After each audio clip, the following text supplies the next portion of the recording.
Florida's freshwater can look safer than almost anywhere else in America. The springs are clear enough to see the sand. The rivers move slowly beneath cypress trees. Families swim from docks, tourists float in tubes, and kayakers trail their hands through water that feels more like a resort than wilderness. But Florida has a strange advantage over almost every other state. Tropical heat, ocean connections, endless canals, and wetlands large enough to hide animals from two different worlds.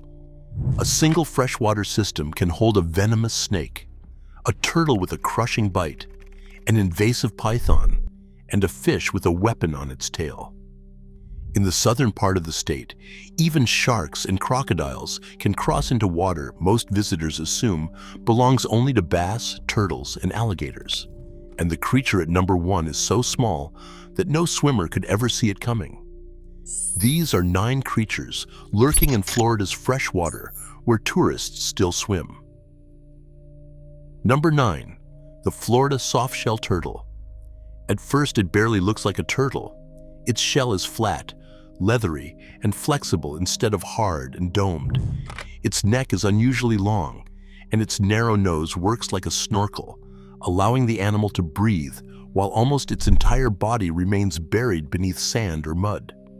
Florida softshells live in lakes, ponds, canals, and slow rivers across much of the state. They are fast swimmers and usually escape when people approach. The problem begins when someone mistakes one for a harmless animal that can be picked up. A softshell can extend its neck much farther than most people expect. Its jaws are built for crushing snails, fish, and other aquatic prey, and a frightened turtle can defend itself quickly. The real risk to swimmers is low. But the creature that looks like a rubber shell drifting along the bottom is not something to grab. And the next animal carries an actual weapon. Number 8, the Atlantic stingray. Stingrays are supposed to belong in the ocean. Florida's St. Johns River disagrees. The Atlantic stingrays living in this river system form the only permanent freshwater population of rays in North America. They can spend their lives far from the open sea, resting on sandy or muddy bottoms in water used by boaters, anglers, and swimmers. Their flat bodies make them nearly invisible from above. Their eyes remain exposed while the rest of the animal disappears beneath a thin layer of sediment. The ray is not waiting to attack. Most injuries happen when someone steps directly on one, and the animal drives the spine on its tail upward in defense. That makes the safest response surprisingly simple. Shuffle your feet rather than taking high steps in shallow water. A shark relative is living permanently in a Florida river, but Florida also has a turtle that can make the bottom look alive. Number 7, the alligator snapping turtle. This is the largest freshwater turtle in North America, and it looks built from pieces of a prehistoric reptile. Its shell carries rough ridges. Its head is enormous. Inside its mouth is a small worm-shaped lure that it moves while sitting motionless with its jaws open. Fish swim closer to investigate. Then the mouth closes. In Florida, alligator snapping turtles live mainly in panhandle river systems and the Suwannee drainage. They spend much of their time on the bottom, where dark water, logs, and vegetation make them difficult to distinguish from the river itself. Their bite is powerful enough to cause serious injury, but they do not normally pursue swimmers. Most danger comes when people try to handle, hook, or lift one. If you see what looks like an old rock with a mouth, leave it exactly where it is. The next creature does not need size to be dangerous. Number 6, the cottonmouth. Florida's cottonmouth is a heavy-bodied venomous snake found around streams, lakes, marshes, swamps, retention ponds, and even roadside ditches. It is also one of the most misidentified animals in the state. Harmless water snakes are frequently called cottonmouths simply because they swim.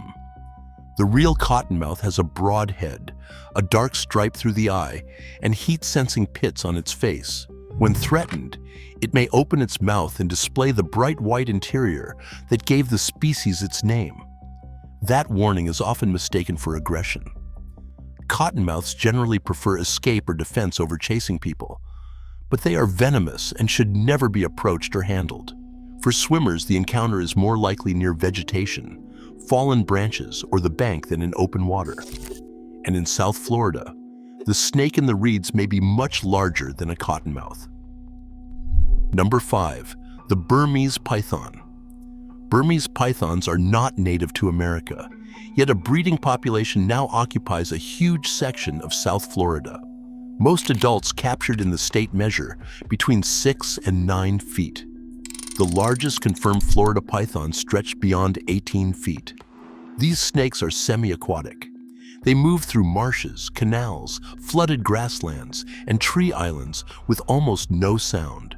In dark water, a python can swim with only the top of its head exposed, looking like a branch until the branch changes direction. Their impact is mainly ecological. Pythons consume mammals, birds, and reptiles, and their spread has been linked to severe declines in native mammal populations in parts of the Everglades. Wild pythons rarely attack people without provocation, but an animal capable of swallowing prey close to its own body mass deserves distance. The python is an invader learning to use Florida's water.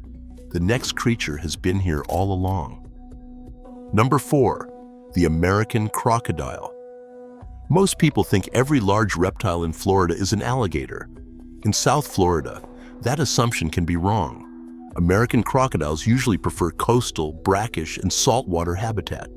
But Florida's network of canals allows them to appear inland in freshwater ponds and waterways along the southeastern coast. They have narrower snouts than alligators, a gray-green color, and visible lower teeth when the mouth is closed. They are also much rarer. American crocodiles are generally shy and reclusive.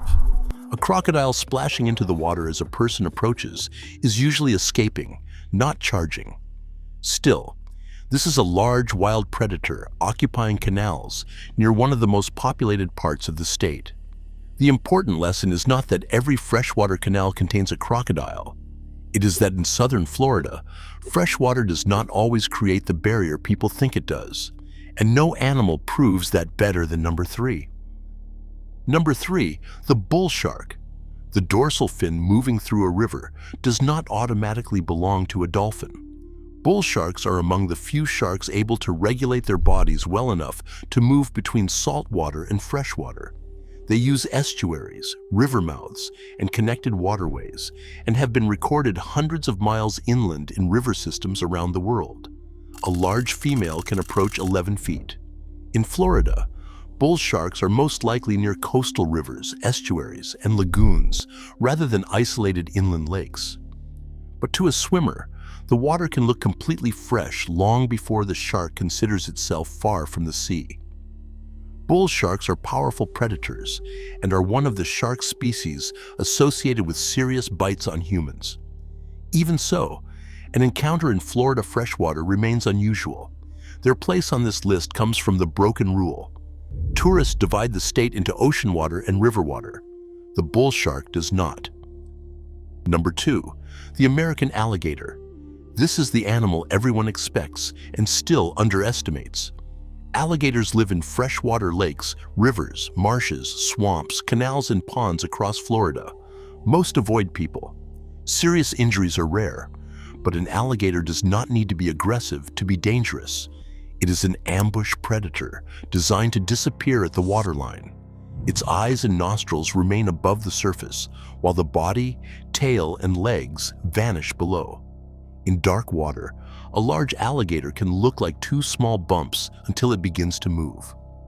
The greatest risk comes when people ignore the rules that keep most encounters harmless.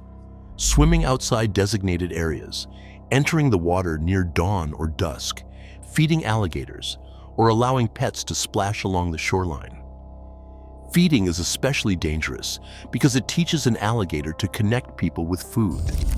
The animal tourists photograph from a boardwalk is the same animal capable of crossing a canal without making a visible wake.